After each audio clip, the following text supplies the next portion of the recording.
Bienvenidos una vez más a su canal Más Allá de los Eones. En esta ocasión les hablaré sobre la vida y biografía de Dante Alighieri, un autor enigmático y polémico. A mediados del siglo XIII, Florencia era una pujante ciudad mercantil, dotada de autoridades e instituciones municipales propias, protegida por unas sólidas murallas y liberada del yugo del feudalismo, considerada por el historiador Jacob Burckhardt el primer estado moderno del mundo. Sus habitantes, sin embargo, se encontraban inmersos en las mismas luchas partidistas que sacudían a toda la península italiana. En principio, los nobles eran gibelinos, partidarios de la unificación de Italia bajo la soberanía del Sacro Imperio Romano Germánico. Los burgueses, por el contrario, eran güelfos, patriotas urbanos que sostenían al Papa en su lucha contra el emperador Federico II, pero se le oponían tan pronto como el pontífice amenazaba sus libertades municipales. Las sangrientas y enconadas batallas entre güelfos y gibelinos se sucedieron en Florencia a lo largo de toda la vida de Dante, y esta circunstancia histórica determinó su pensamiento y su actividad política e influyó notablemente en su obra. Pero iba a ser una mujer, o por menos decir una niña, la máxima fuente de inspiración del poeta, su musa indiscutible y el crisol de todos sus ideales. Se desconoce el día exacto del nacimiento de Dante, aunque debió de ser entre mayo y junio de 1265.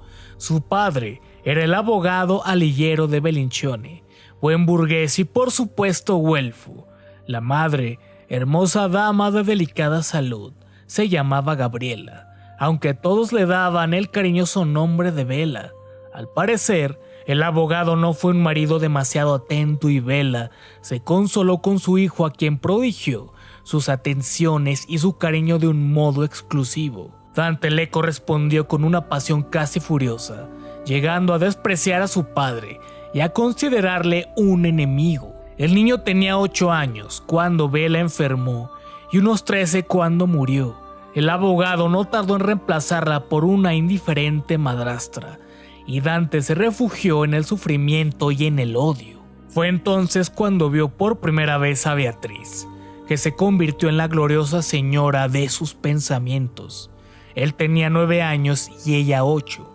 Cualesquiera que fuesen los méritos de belleza y bondad de la niña, hija del banquero Portinari, Dante hizo de Beatriz su razón de ser y dejó que renaciese el amor infantil que había profesado a su madre, viviendo un idilio imaginario en el que intervenían fragmentos de fábulas, poemas y relatos escuchados de los labios de Bela.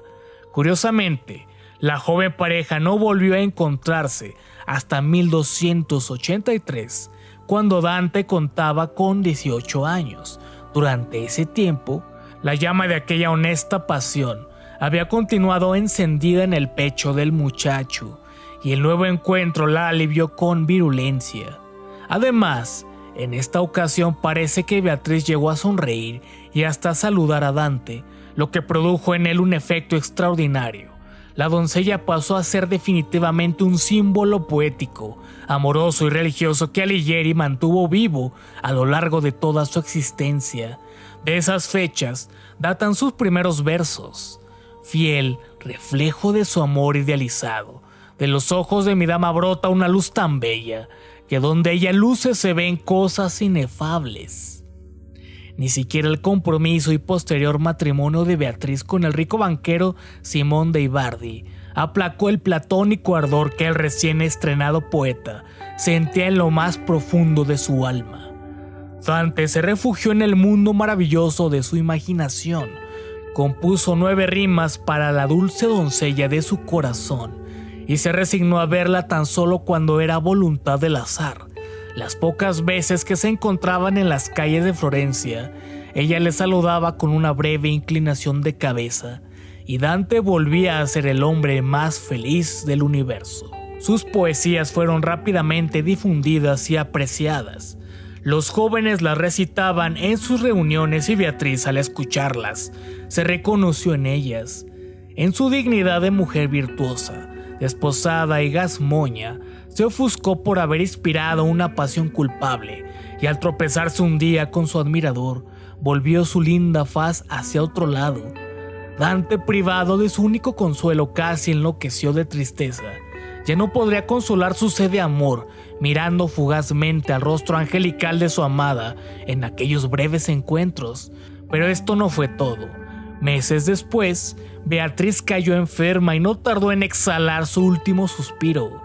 Dante, que acababa de cumplir 25 años, solo pudo seguir apartadamente el cortejo fúnebre y acercarse a su tumba cuando todos se fueron para pronunciar su última bendición.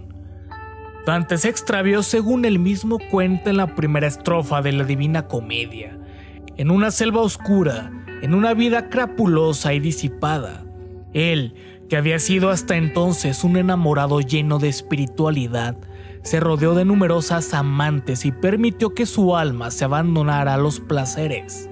3 años después de la muerte de su amada, se casó sin amor, por cansancio, con Gemma Donati, a quien su padre le había elegido como esposa tiempo atrás. Gemma descendía de una antigua familia florentina y sentía por el poeta una admiración tierna y apacible. Respetaba sus cambios de humor y parecía admitir que su marido no era como los demás hombres. Gracias a ella, Dante escapó durante algunos meses a la oscura selva y llevó una existencia normal. Al mismo tiempo, terminó La Vida Nueva, obra mitad en prosa, mitad en verso, donde se dedicaba a cantar su amor por Beatriz. Dante resolvió interesarse por la vida municipal, tal como le permitían su nombre y sus relaciones. El 14 de diciembre de 1295 fue elegido miembro del consejo del capitán del pueblo de Florencia, y al año siguiente entró a formar parte del consejo de los 100 y se le encargaron misiones diplomáticas. Sus amigos y parientes se felicitaron por aquella actividad que devolvía a su puesto en la sociedad al prometedor descendiente de una familia honorable. Por desgracia, Dante no justificó las esperanzas que los suyos habían puesto en él. Disipó rápidamente sus rentas. La herencia paterna y la dote de su mujer se alejó de Gemma Donati, que le había dado 4 hijos porque la aburría, y se cargó de deudas. Sin embargo, una serie de acontecimientos de orden político iban a transformar su vida dispendiosa y mortecina de Dante Alighieri de un modo radical. El anuncio de que el ambicioso Papa Bonifacio VIII deseaba apoderarse de Florencia cayó sobre la ciudad como un mazazo. Sus emisarios se habían introducido en el Consejo de los 100 y trataban de inclinar la balanza a favor de los güelfos negros, partidarios de la anexión a los estados pontificios. Dante se opuso a esta acción y fue nombrado embajador ante el pontífice, pero no pudo impedir que Corso Donati, jefe de los güelfos negros, iniciase una feroz venganza contra los blancos después de que el Papa tomase la ciudad por la fuerza en noviembre de 1301. Dante se hallaba retenido en Roma y escuchó consternado las noticias procedentes de Florencia. Acusado de diversos delitos, el poeta fue desterrado de la ciudad junto con otros 600 güelfos blancos partidarios de la independencia.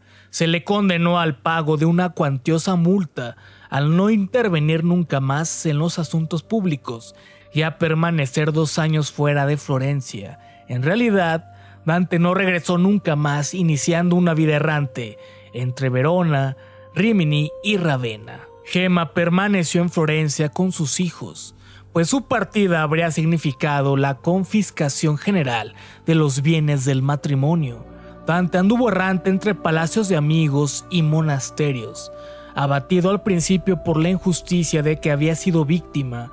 Al cabo de algunos meses se sorprendió al encontrarse más ligero, liberado de la vida burguesa, de las preocupaciones cotidianas, de las veladas familiares e incluso de la política. Ahora podía encontrar la paz y volcar su inteligencia en la lectura, dejarse llevar por la fantasía, admirar durante horas las curvas de una escultura y escribir cuanto quisiera.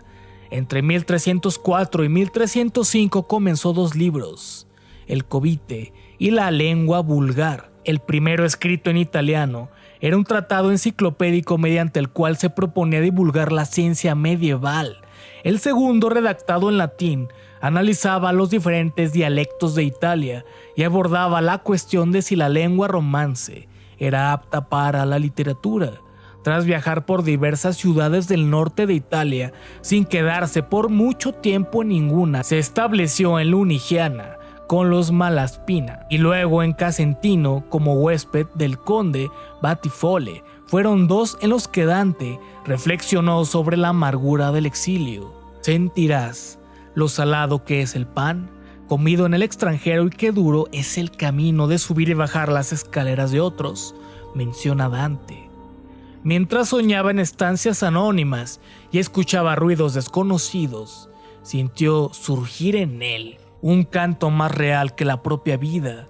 Volvió su mente a la silueta de Beatriz, la adorada en su adolescencia, y su rostro le pareció más puro y más bello que nunca. Fue así como concibió uno de los más maravillosos poemas jamás escritos, la Divina Comedia. En esta obra, que comenzó a elaborar en 1307, Dante quiso erigirse en símbolo y espejo de la humanidad pecadora, protagonizando un viaje al infierno, el purgatorio y el paraíso en compañía primero del poeta Virgilio y luego, a partir del paraíso terrenal, de Beatriz, su compañera y guía celeste. La Divina Comedia es un periplo extraordinario por estos ámbitos donde el hombre se enfrenta a sus pecados y a sus consecuencias, purificándose paulatinamente hasta llegar a la plena liberación espiritual, a la contemplación del origen y fuente de todo saber y toda perfección. Al mismo tiempo, Dante realizaba un examen de la historia contemporánea, dirigiendo su minuciosa mirada hacia los engranajes que pulsan y mueven la máquina del mundo y la vida, codicias, usurpaciones, vicios e injusticias. Al abarcar el vasto y complejo cuadro de su época y convocar en su poema a decenas de personajes conocidos por todos, Dante pretendía conseguir que cada lector meditase sobre sí mismo y sobre su propia existencia, y para alcanzar este objetivo optó por servirse de la lengua florentina que cualquiera podía comprender, rechazando el culto y elitista latín. Afirmaba que lengua llamada popular había evolucionado lo bastante para poder ser empleada con eficacia. Además, sus dotes de observación y las expresiones escuchadas y recogidas en calles, plazas y tabernas daban a su estilo un carácter que habría sido imposible de alcanzar con el latín. Dante fue elaborando la primera parte de su poema El infierno. A medida que se trasladaba, le gustaba ir a pie con un hatillo a la espalda, uniéndose a las caravanas de mercaderes o a los grupos de peregrinos que encontraba en los caminos. Viajó por Francia y en la primavera de 1309 llegó a París, donde se sumergió en los ambientes universitarios y dedicó miles de horas a la lectura y a la redacción de su obra.